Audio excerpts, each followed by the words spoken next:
Hi everyone, welcome back to the course of DSA in Python. And today we are going to cover the topic of efficiency, time and space complexity and big O notation.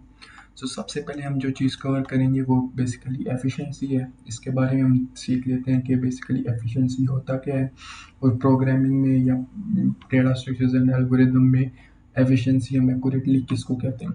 तो as you gas no कि अगर हम कोई भी programme लिखते हैं तो हम लिखते हैं उसे एक टास्क परफॉर्म करने के लिए कि हमें कोई भी अगर टास्क परफॉर्म करना होता है स्पेसिफिक किसी पर्पस के लिए हम वो प्रोग्राम लिखते हैं।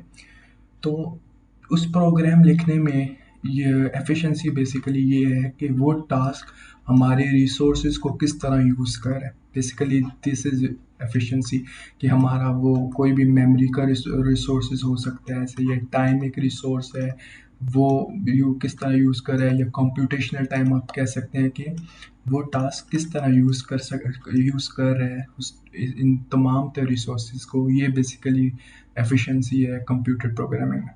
मैं दोबारा रिपीट कर देता हूँ कि एफिशिएंसी अगर हम कोई भी टास्क परफॉर्म कर रहे हैं तो एफिशिएंसी इज़ के हाउ डेट और solution or how our task is using all our resources, it can be computer resources। अगर हम कंप्यूटर में प्रोग्राम लिख रहे हैं तो कंप्यूटर के रिसोर्सेज को किस तरह यूज़ करें वो एफिशिएंसी है।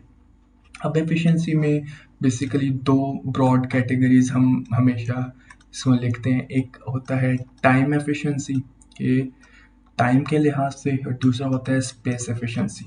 ओके, तो सबसे पहले टाइम एफिशिएंसी बेसिकली क्या होता है कि हमारा वो जो टास्क है वो हमारा कितना टाइम ले रहा है या उसका कंप्यूटेशनल टाइम कितना है कि जिसमें वो टाइम जिसमें वो अपना टास्क परफॉर्म कर रहा है वो कितना है, या हाउ और task is managing the time. क्या वो टाइम एफिशिएंट है, क्या वो एक टास्क को कम टाइम में कर रहा है या वो ज़्यादा टाइम ले रहा है, या हम लाइक ऑल दीज एस्पेक्ट्स, इन तमाम एस्पेक्ट्स को देखना बेसिकली टाइम एफिशिएंसी हो जाता है। On the other hand space efficiency basically ये है कि हमारा टास्क जो हम परफॉर्म कर रहे हैं या जिसके लिए हम सोल्यूशन लिख रहे हैं वो कितनी मेमोरी ले रहा है, उसका मेमोरी यूजेज क्या है। लाइक कंप्यूटर में वो कितनी स्पेस मीन्स मेमोरी, वो कितनी मेमोरी ले रहा है, ये होता है बेसिकली स्पेस कॉम्प्लेक्सिटी।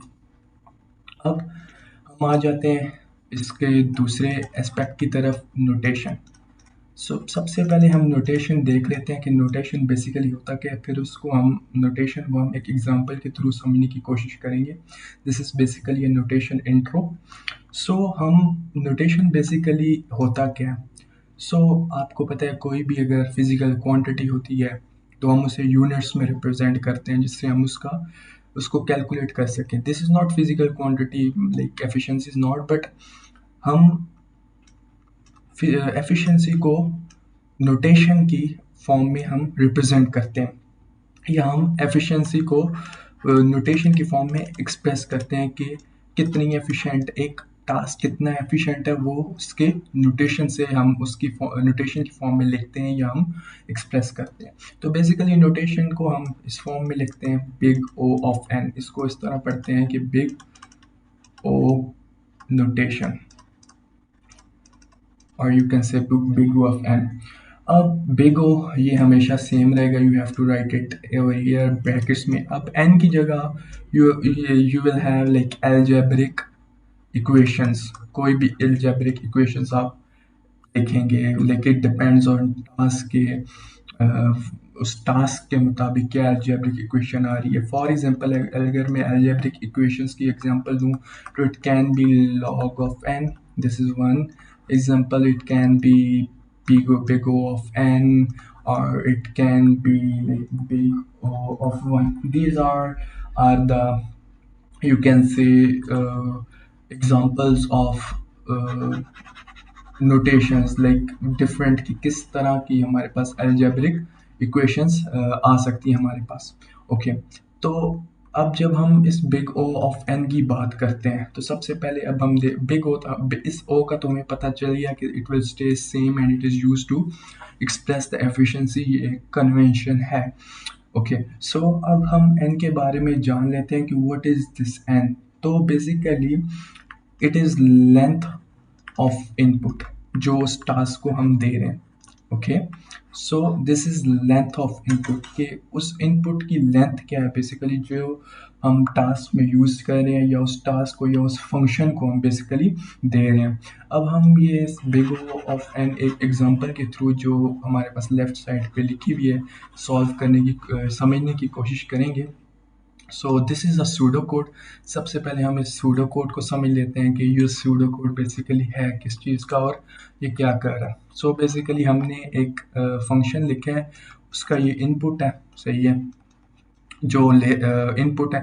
और बेसिकली ये इस तरह है कि एक यूज़र ए ने यूज़र बी को मैसेज सेंड किया है और वो जो है इनकोडेड मैसेज है। इनकोडेड मैसेज ये है कि उसके एक्चुअल कंटेंट्स नज़र नहीं आ रहे और वो लाइक इनकोडेड मैसेज को हम साइफर टेक्स्ट कहते हैं, सही है। उसने साइफर टेक्स्ट भेजा है, इनकोडेड मैसेज भेजा है और यूज़र ए ने साथ एक की मैनुअल भेजा है जिसे हम साइफर की कहते हैं। फॉर एग्जांपल उसने कहा है कि यार अगर जहाँ इनकोडेड मैसेज में ए आए तो उसे वाई से रिप्लेस कर दो, बी आए तो उसे जेड से रिप्लेस कर दो, सी आए तो उसे डी से रिप्लेस कर दो, अप टू सो ऑन, और तुम्हें एक्चुअल मैसेज मिल जाएगा। और हमने फंक्शन इस वजह से लिखा है कि हम सिर्फ इनकोडेड टेक्स्ट दें इनपुट में, ये वाला इनकोडेड टेक्स्ट दें और हमें आउटपुट में डिकोडेड टेक्स्ट मिल जाए। ओके, अब हमें पर्पस ऑफ समझ आ गया कि हमने ये प्रोग्राम लिखा क्यों है। अब हम समझ लेते हैं बेसिकली कि ये प्रोग्राम कर क्या रहा है, फिर इसकी हम big O of n find कर लेते हैं ताकि आपको समझ आ जाए बेसिकली कि एक्चुअल प्रैक्टिकल एग्जांपल्स में क्या होता है। सबसे पहले हमने इनकोडेड टेक्स्ट हमने इसको एज अ इनपुट दे दिया। अब हमने ये बेसिकली क्या किया कि एक स्ट्रिंग करेक्ट यू कैन से एक वेरिएबल बनाया है स्ट्रिंग स्टोर करने के लिए। आउटपुट जो हमारे पास मैसेज आकर में डिकोडेड मैसेज आ जाएगा उसको स्टोर करने के लिए हमने स्ट्रिंग बनाया, बेसिक प्रोग्रामिंग है। उसके बाद हमने फॉर लूप चलाया इनकोडेड मैसेज पे। ये क्या करेगा कि हमें हर एक करेक्टर दे देगा इनकोडेड मैसेज का। ओके, अब हमने जो इनपुट से हर एक करे for each letter in character, this is a pseudo code, this is not any programming language, so pseudo code है बेसिकली ये। तो for each letter in input, हर एक इनपुट में जो हर एक लेटर है उसे वन बाय वन वो लेगा। उसे क्या करेगा उसके through get new letter for latest location in cipher text. अब मैंने आपको क्या कहा था कि जिस तरह की हमारे पास लाइक एक साइफर की होगी, लोकेशन इन साइफर मतलब बी या सी को रिप्लेस कर दो जेड के साथ। अब वो क्या करेगा, फॉर एग्जांपल वो पहला लेटर ए लेगा, सही है, उसे उस साइफर की में देखेगा और क्या गेट करेगा, new letter from its location के जहाँ पे ये वाला लेटर ए है उसके सामने बी लिखा हुआ है तो वो बी उस गेट कर लेगा, बी रख लेगा।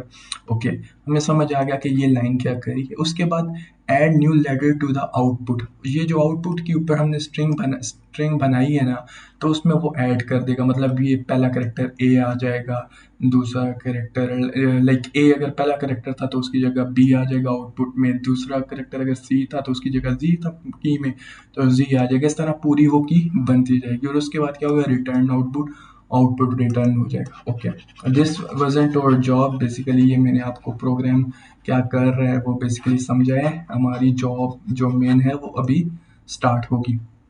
सो सबसे पहले गाइस हम देख लेते हैं कि like big O of n हमने हमने इस बिग ओ नोटेशन हमने फाइंड किस तरह करनी है इस प्रोग्राम की। सो हमें इस प्रोग्राम की फॉर एग्जांपल टाइम कॉम्प्लेक्सिटी या टाइम एफिशिएंसी के कितना टाइम ले रहा है, रनिंग टाइम इतना इसका क्या है, हम वो फाइंड करना चाहते हैं। सो सबसे पहले हम देख लेते हैं कि एक ये लाइन है। Okay, this is performing a one function, ये सिर्फ एक फंक्शन परफॉर्म एक एक ऑपरेशन परफॉर्म करिए और एक ऑपरेशन परफॉर्म करने को हम लाइक कांस्टेंट से डिनोट करते हैं, this will be a one. हम जस्ट लाइंस को काउंट कर लेंगे जो लूप के बाहर है। This is performing a one function, ये एक हो गया, सही है।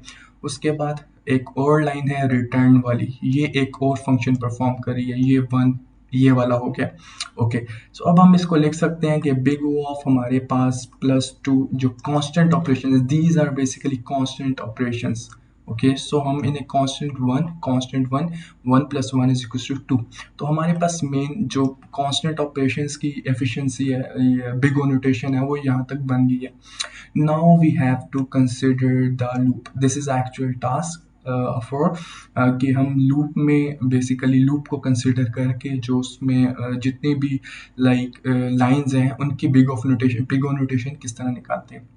सो अगर हम देख लें सबसे पहले कि लूप में कितनी लाइंस हैं, एक और दो। ओके, सो हम लूप हम बेसिकली जब हमारे पास दो लाइंस आ गई हमारे पास, तो हम देखेंगे कि यार ये लूप कितनी दफ़ा चल रहा है। तो हम ये क्या करेंगे, for each letter in input, तो हम कह देंगे कि लेट्स से हमारा इनपुट का साइज है इज इक्वल टू एन। अगर एन इनपुट का साइज है, जनरलाइज कर दिया, तो ये लूप कितनी दफ़ा चलेगा, एन टाइम्स। ओके, क्योंकि वो हर लेटर लेगा, तो एन टाइम्स, अगर एन लेटर्स है तो हमारे पास वो एन टाइम्स चलेगा। That is very common. And उसके बाद हमने कितनी लाइंस है उस लूप में, टू, तो हमने उसको टू से मल्टीप्लाई कर देना। This is our main big of notation too. तो इसकी ये टाइम कॉम्प्लेक्सिटी हमारे पास आ गई। अब this is very basic time complexity के लाइक अभी हम चले जाते हैं कॉम्प्लिकेटेड टास्क की तरफ, के कॉम्प्लिकेशंस हम कहाँ कहाँ से लाइक और चीज़ें ऐड कर सकते हैं। अगर हम गौर से देखें तो हमारे पास एक फॉर की लाइन भी यूज़ हुई हुई है, तो क्या हम इसको कंसिडर करेंगे कि नहीं? Yes, we will consider it. अब फॉर एग्जांपल, फॉर क्या कर रहा है कि फॉर उस इनपुट में, फॉर एग्जांपल अगर इनपुट है उस मान, ओके, तो फॉर पहले यू ले रहा है, फिर यू ले रहा है, फिर एस ले रहा है, फिर एम ले रहा है, फिर ए ले रहा है, फिर एन ले रहा है। ओके, सो हमने क्या करना है कि फॉर के एक दफ़ा ऑपरेशन कर रहे हैं तो उनको लाइक एन टाइम्स कर रहे हैं, तो हमने उसके साथ इस फॉर लूप की ये लाइन कितनी दफ़ा एग्जीक्यूट हो रही है, एन टाइम्स।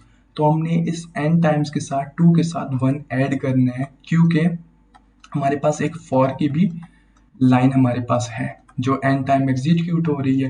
तो एन वाली टर्म के साथ हमने एक वन और ये फॉर का है। आई hope so you guys understand. ये फॉर लूप की जो लाइन है ना उसका वन हमने डाले, तो ये हो जाएगा 3n+2 हमारे पास। ये हमारे पास आ गई, अब बिग ओ नोटेशन ये आ गई। ओके, सो अब इसके बाद एक और चीज़ है जो रहती है। Right now we have like, wait a second, let me erase everything so that we can use this space again. Okay, so हमारे पास टाइम कॉम्प्लेक्सिटी आई थी basically 3n+2। I hope so it is okay. So अब हमने क्या देखना है कि अब फॉर एग्जांपल हम कंसिडर कर लेते हैं कि हमारे पास जो साइफर की थी it was a list. Okay, कि जहाँ पे लिखा हुआ था कि ए को सी से रिप्लेस करो, बी को जी से रिप्लेस करो, और डी को लाइक सो ऑन जेड तक। सही है कि अब जब फॉर लूप देखेगा तो फॉर एग्जांपल हमें जेड करेक्टर चाहिए। ओके, जेड करेक्टर पहला करेक्टर है, तो पहले वो ए को चेक करेगा, लिस्ट में सिक्वेंशियली चेक करेगा, फिर बी को चेक करेगा, सी को चेक करेगा, डी को चेक करेगा। इसी तरह करते करते उसको कितने चेक्स करने पड़ेंगे, 26 checks. These are the checks, मतलब लाइक टोटल करेक्टर्स 26 हैं, तो इस फॉर लूप को 26 चेक्स करने पड़ेंगे एक्चुअली कि to reach this Z character. तो this is the effect of data structure. इसी वजह से कहते हैं कि यूज डेटा स्ट्रक्चर वाइजली। अब हमने लिस्ट ऑफ, अगर फॉर एग्जांपल अगर यूजर ए ने लिस्ट ऑफ करेक्टर्स लिस्ट भेजी है जिसमें साइफर की है, तो उस लिस्ट पे हमें आइट्रेशन करनी पड़ेगी। वो हर एक लिस्ट को चेक करेगा, तो 26 टाइम्स लाइक वो किसी भी करेक्टर के लिए चेक करेगा कि like in case of Z, like हम वर्स्ट केस की बात आगे करेंगे, बस अभी आप ये ऐसे ही कंसिडर कर लेंगे। 26 टाइम चेक करेगा।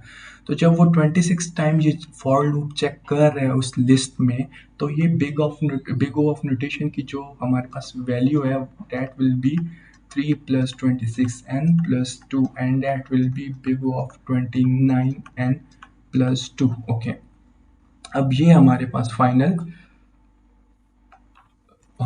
फाइनल बेसिकली वैल्यू है, बिग ऑफ टाइम कॉम्प्लेक्सिटी है बिग ऑफ नोटेशन की फॉर्म में। ओके, अब एक चीज़ आती है लाइक जो मेन पर्पस है, लाइक जिससे आप समझें कि हमने इतना टाइम इस पे क्यों वेस्ट किया है। तो दिस इज लाइक कि अब हमारे पास ये टर्म और ये टर्म कांस्टेंट है और ये एन इनपुट साइज है।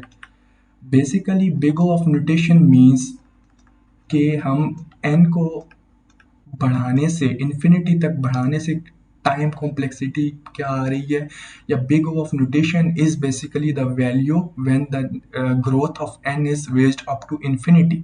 Okay, so big O of notation हम फाइंड इस वक्त करते हैं कि हम एन की ग्रोथ पे एन की ग्रोथ अगर हम करें टिल इन्फिनिटी और वेरी लार्ज पॉइंट, तो वो टाइम कॉम्प्लेक्सिटी पर क्या असर पड़े, ये big O of notation show करता है बेसिकली। तो जब हम nth की ग्रोथ करते हैं या ये बहुत बड़ा हो जाता है, तो ये जो कांस्टेंट वैल्यूज होती है ना, ये और ये कांस्टेंट वैल्यू, तो इनका इफेक्ट बहुत इनसिग्निफिकेंट हो जाता है। ये सिग्निफिकेंटली इसको इफेक्ट नहीं, like for the very large value of n, like near to infinity और वेरी लार्ज वैल्यू, तो उस टू का इफेक्ट बहुत ज़्यादा इनसिग्निफिकेंट हो जाएगा। तो इस वजह से जब हम ये हमारे पास एक्सप्लेन्ड बिग O नोटेशन की वैल्यू है, लेकिन जब हम इसको सिंप्लीफाइड करके लिखेंगे तो बेसिकली हम इसको बिग O ऑफ एन लिखेंगे। ओके, क्यों? क्योंकि हमने कांस्टेंट इससे हटा दिए, क्योंकि वो इररेलेवेंट हो जाते हैं जब एन की ग्रोथ बहुत ज़्यादा हो जाती है। और हमारे पास big O of N, big O notation का फाइंड करने का मकसद ही ये है कि वो क्या, like big O notation is a value के जहाँ एन की ग्रोथ बहुत ज़्यादा हो जाती है। इट्स लाइक एफिशिएंसी हम इस तरह एक्सप्रेस करते हैं कि जब जो साइज ऑफ इनपुट साइज है वो बहुत ज़्यादा हम बढ़ा दें, तो टाइम एफिशिएंसी लाइक जो हम बिग O फैन है उसकी क्या वैल्यू आती है। ओके, अब ये हमें चीज़ ये पता चल गई।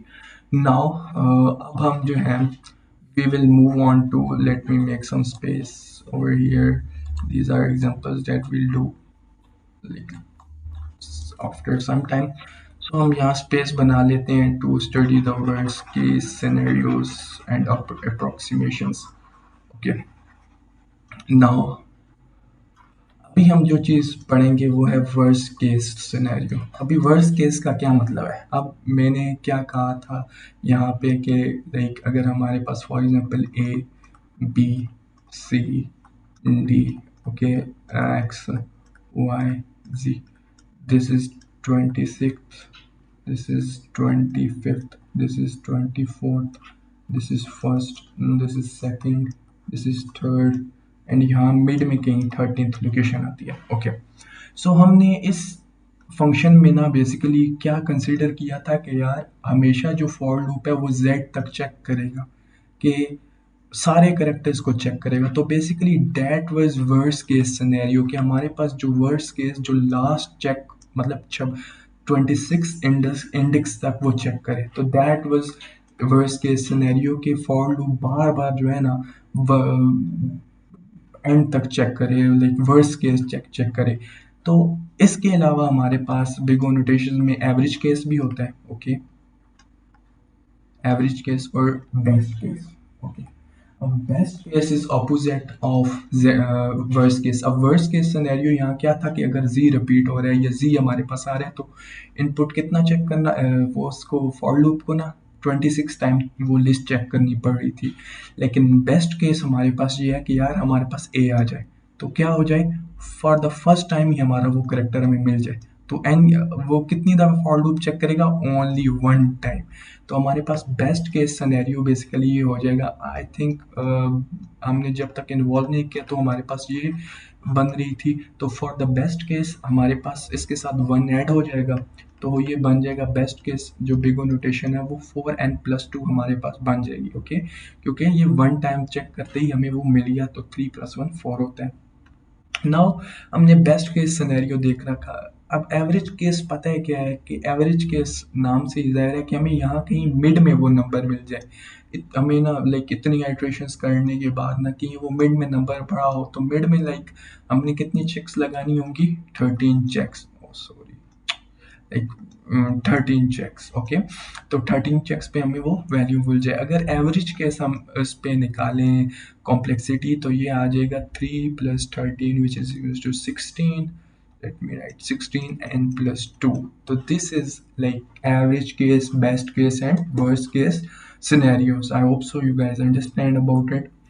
हम कुछ ये एग्जांपल्स हैं लाइक इनको सॉल्व करेंगे ताकि हम लाइक थोड़ा और हमें इंट्यूशन का पता चल पाए और हमें एग्जांपल्स जो भी हैं तो हम सॉल्व कर पाए। तो सबसे पहले हम देख लेते हैं कि प्रॉब्लम सेट की जो इंस्ट्रक्शन है वो कहता है कि इनपुट जो है वो ये मैनातीस है। ओके, और मैनातीस क्या है? It is a list.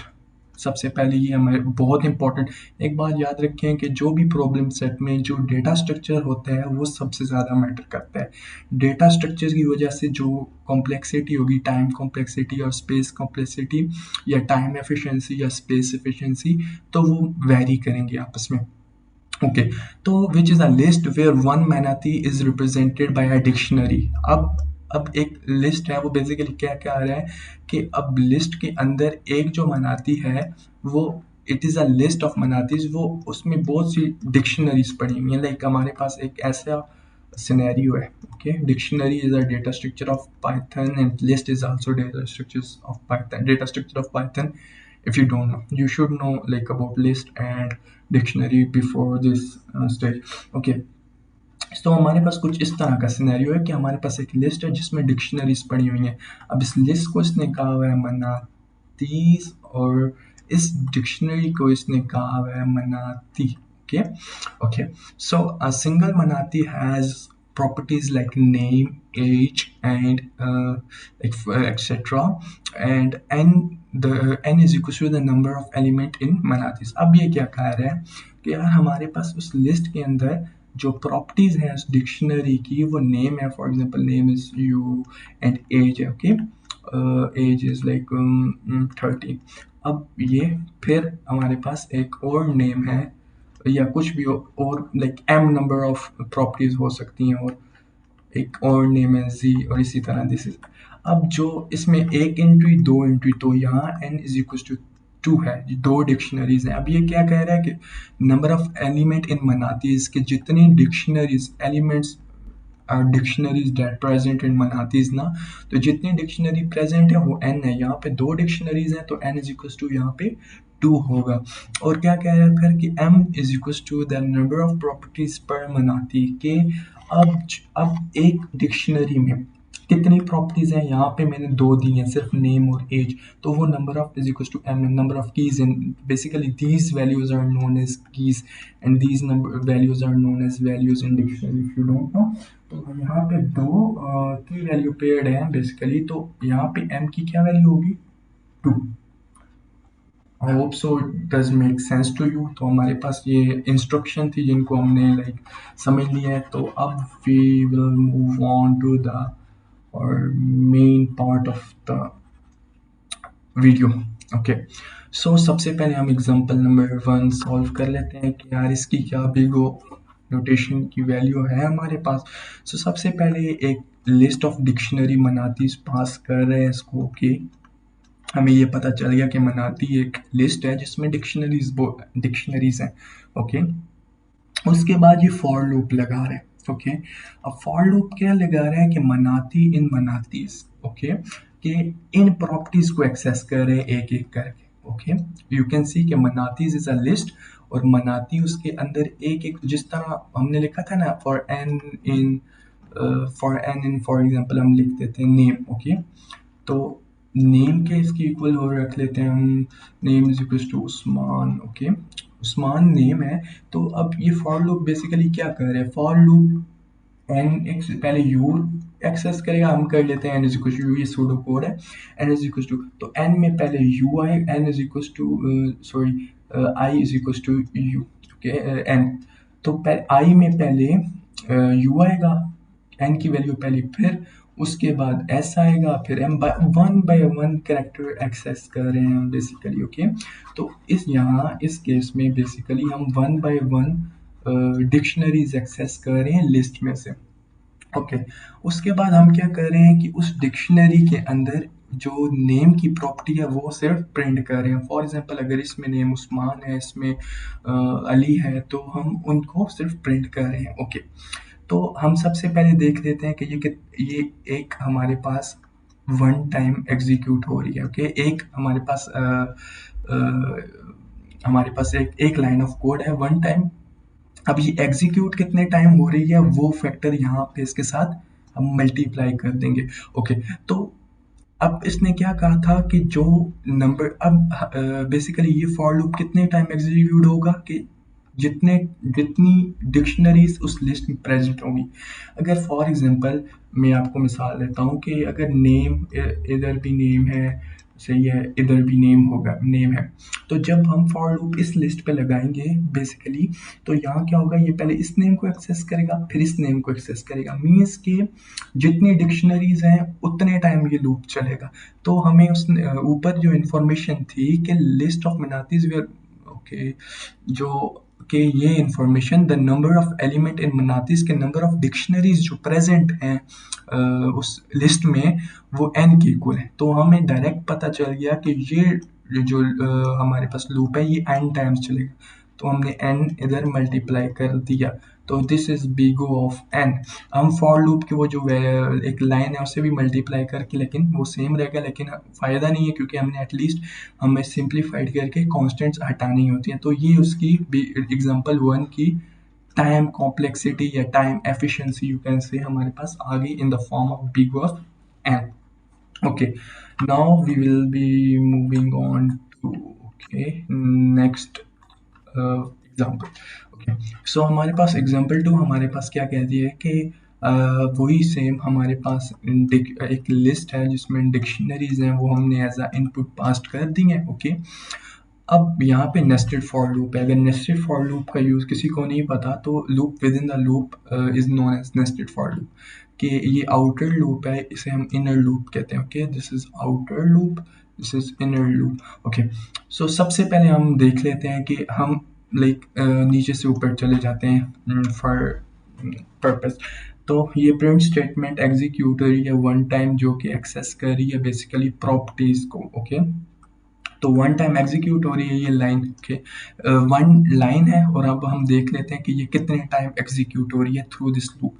अब ये लूप क्या कहते हैं, फॉर मनाती प्रॉपर्टी इन मनाती। तो बेसिकली मनाती इज अ डिक्शनरी। ओके, तो अब हमें ये पता है कि ये लाइन कितने टाइम्स प्रिंट होगी, जितने एलिमेंट्स, ये बेसिकली अगर फॉर एग्जांपल एक लिस्ट है उसमें नेम एक एलिमेंट है, एज एक एलिमेंट है, और डिग्री एक एलिमेंट है। तो अब ये जो फॉर लूप है ये पहले नेम को एक्सेस कर रहा है, फिर एज को एक्सेस कर रहा है, फिर डिग्री को एक्सेस कर रहा है। तो हमने ऊपर देखा है, okay let me remove it कि आपको यहाँ पे दिख जाए। Oh no. Okay. So this. Okay. Okay. No, it's fine. Okay. So थोड़ा गड़बड़ हो गया but let's it's fine. Okay, so हम ऊपर देख चुके हैं कि number of elements in the dictionary are represented by M. तो हमने क्या कहा कि जितने डिक्शनरी में एलिमेंट्स होंगे ये फॉर लूप उतने टाइम्स चलेगा, क्योंकि वो एक एक को पिक कर रहे हैं। तो हम इस वन को एम से मल्टीप्लाई कर देंगे बिकॉज कि ये एम टाइम लूप्स एग्जीक्यूट होगा। तो हमारे पास अभी के लिए जो टाइम कॉम्प्लेक्सिटी और टाइम एफिशिएंसी होगी वो पी ऑफ एम हो चुकी है। अभी इस फॉर लूप का वन हम मल्टीप्लाई के करके कर सकते हैं, लेकिन don't consider it constant for now. Okay, अब हमने एक जो नेस्टेड फॉर लूप था या इनर फॉर लूप था उसको तो सॉल्व करके उसकी फाइंड कर ली। अब हमने इस आउटर लूप को कंसिडर करना है। अब आउटर लूप में बेसिकली दो हमारे पास स्टेटमेंट्स हैं। ओके, अब हमारे पास दो स्टेटमेंट्स कितने टाइम एग्जीक्यूट हो रही हैं, तो दो स्टेटमेंट्स कितने टाइम एग्जीक्यूट हो रही हैं ये हमने चेक करना है। अब ये फॉर लूप के नेस्टेड ही था तो हम मल्टीप्लाई करेंगे टू, क्योंकि ये दो स्टेटमेंट्स है। अब हमने देखना है कि ये दो स्टेटमेंट कितनी दफ़ा एग्जीक्यूट हो रही हैं, तो उसके लिए हम समझ लेते हैं। Let me remove this. Okay, we are fine. अब हम देख लेते हैं तो फॉर लूप क्या कह रहा है, फॉर मनाती इन मनातीस। तो basically it is doing nothing but it is accessing the dictionaries number in the list.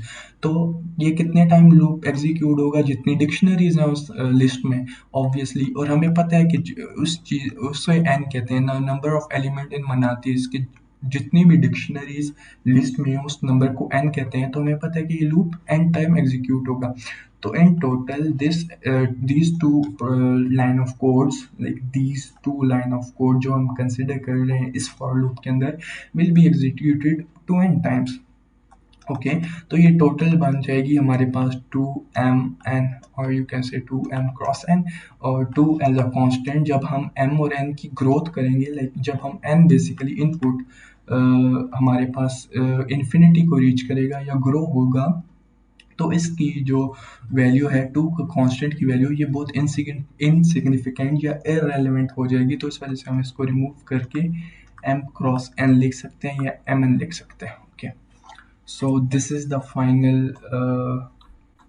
time complexity for example number 2. Now we will move on to example number 3. So सबसे पहले हम देख लेते हैं कि you can stop the video and check कि आपको अभी example number 3 solve करना आ रही है कि नहीं। बट मैं इसका solution ज़रूर कराऊंगा, but you should try खुद से आप पहली दफ़ा ट्राई कर लें ताकि आपको पता चल जाए कि you are getting the idea or not. Okay, so हमने इनपुट में बेसिकली सेम टू सेम वही लिस्ट ऑफ डिक्शनरीज दे रहे हैं। ओके, सो सबसे पहले एक वैल्यू है जो कांस्टेंट टाइम्स के लिए एग्जीक्यूट हो रही है 1। Like this is detailed process, आप डायरेक्टली इसको इग्नोर भी कर सकते हैं क्योंकि एट द एंड आप कांस्टेंट को इग्नोर करेंगे, but that is a good approach I think so. First तो हमारे पास ऑब्वियसली +1 हमारे पास ऐड हो जाएगा, बाकी सारी चीज़ें फॉर लूप में जो मल्टीप्लाई होंगी। अब हम नीचे से ऊपर शुरू करते हैं ऑब्वियसली, तो शुरू करने से पहले हम देख लेते हैं कि हमारे पास इफ़ एल्स स्टेटमेंट का चक्कर आ गया। तो हमें प्रोग्रामिंग से पता है कि या तो इफ़ स्टेटमेंट एग्जीक्यूट होती है या तो एल्स स्टेटमेंट एग्जीक्यूट होती है। ओके, तो हम लाइक इसे एंड वन टाइम ही लेंगे, लाइक या तो ये हम इसको ये नहीं लेंगे कि ये एक वैल्यू स्टेटमेंट है, ये 2, ये 3, ये 4, नो, हम सिर्फ 2 स्टेटमेंट इसमें से लेंगे। जो भी 2 एग्जीक्यूट होंगी तो 2 टाइम्स 2, जो 2 ही लाइन ऑफ कोड एग्जीक्यूट होंगे, कभी भी 4 लाइन ऑफ कोड पूरे एग्जीक्यूट नहीं होंगे क्योंकि ये इफ एल्स स्टेटमेंट है। I hope you get the idea, this is a basic programming approach. Okay, sorry I move that. तो हमारे पास यहाँ तक जो है 1 आ गया, अभी तक हमारे पास जो लाइक फर्स्ट पे हमारे पास 1 आ गया। ओके, अब हम कंसिडर कर लेते हैं कि इसको, ओके, ये फॉर लूप। तो ये फॉर लूप में हम बेसिकली देख लेते हैं कि चले ये दो हमारे पास एग्जीक्यूट हो रही हैं, तो लाइक लेट्स से कि 2 टाइम क्या 2 हमारे पास वो हैं लाइन ऑफ कोड है। अब हम देख ये कितने टाइम एग्जीक्यूट हो रही है। तो हमारे पास फॉर लूप कहते हैं कि फॉर मनाती 2 इन मनातीज, तो it is directly accessing to that list. Okay, it is not accessing to that you can say dictionary मनातीज ही लिखा है। तो ये कितने टाइम एग्जीक्यूट होगा, जितनी डिक्शनरीज उसमें प्रेजेंट है मनातीज में। तो उसका नंबर हमें पता है कि हमारे पास n होता है, तो हम इधर लिख देंगे कि 2n टाइम्स ये हमारे पास हमारे पास 2 स्टेटमेंट्स हैं, ये एग्जीक्यूट हो रही हैं, या इस फॉर लूप की जो इनर फॉर लूप है इसकी जो हमारे पास एग्जीक्यूशन टाइम है वो 2n है। उसके बाद हम इनर का तो हमारे पास यहाँ तक हो चुका। ओके, अब ये बन गई है 3 लूप, हमारे पास ये फॉर लूप वाली भी ऐड हो जाएगी। इसमें ये टोटल 3 स्टेटमेंट्स हैं, तो ये हम कर लेते हैं basically multiply by, let me right it in a good way कि आप अंडरस्टैंड कर पाएँ। तो अब अभी तक हमारे पास जो स्टेटमेंट्स बनी है वो हैं 2n+1। ओके, तो अभी इसके साथ जो मल्टीप्लाई होगा वो 3 होगा क्योंकि ये 3 स्टेटमेंट का, लेट मी रिमूव दिस 2, बहुत जम्पल्ड हो गया। ओके, सो हम कंसिडर कर लें यार कि इफ स्टेटमेंट एग्जीक्यूट होगी। ओके, एल्स भी हुई तो उसमें भी 2 स्टेटमेंट हैं, एक एल्स की तो और एक ओल्डेस्ट की। 2 ये हो गई इस फॉर लूप के लिए, और ये 3 स्टेटमेंट इस फॉर लूप के अंडर है। इस वजह से हमने 3 मल्टीप्लाई करने हैं अब उसके ग्रोथ फैक्टर के साथ, विच विल बी लाइक, हम देख लेते हैं अभी। तो ये फॉर लूप क्या कर रहा है, ये भी मनाती 1 का वेरिएबल यूज़ कर रहा है और आइटरेट कर रहा है मनातीस पे, एंड मनातीस की है same the list of dictionaries. तो ये कितने टाइम एग्जीक्यूट होगा, जितनी डिक्शनरीज होंगी, तो डिक्शनरीज के उस नंबर को हम एंड कहते हैं। तो ये भी होगा 3n into 2n। तो basically removing all the constant, ये 3 भी ख़त्म हो जाएगा, ये 1 भी ख़त्म हो जाएगा। तो एट द एंड हमारे पास जो नोटेशन, हमारे पास जो टाइम कॉम्प्लेक्सिटी आएगी वो बिग ऑफ एन स्क्वेयर आएगी। अब हमने बेसिकली टाइम एफिशिएंसी के बारे में बात कर ली। अब हम लाइक स्पेस एफिशिएंसी के बारे में या स्पेस कॉम्प्लेक्सिटी के बारे में बात कर लेते हैं कि लाइक होता क्या है।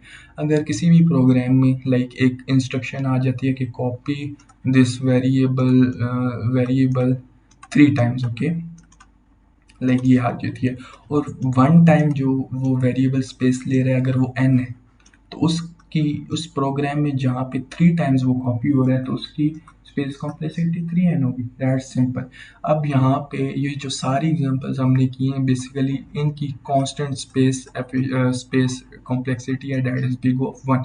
It does not involve any like extra storage या कुछ इस तरह से। तो बिग ऑफ 1 इन तमाम तर उनकी स्पेस कॉम्प्लेक्सिटी है। और this is the concept of basically space complexity कि हम प्रोग्राम में अगर कोई इस तरह का एक्स्ट्रा फीचर कॉपीइंग का या इस तरह का कोई फीचर डाल रहे हैं तो उससे स्पेस कॉम्प्लेक्सिटी में हमारे पास फ़र्क पड़ेगा। So that is it for this video. इस वीडियो के लेक्चर नोट्स नीचे डिस्क्रिप्शन में लिंक है गिटहब का, यू कैन गेट दैट। और इसमें you have to practice a lot for like these big notations, क्योंकि ये मोस्टली इंटरव्यूज़ वगैरह में पूछे जाते हैं। Thank you so much for like watching this video. Thank you.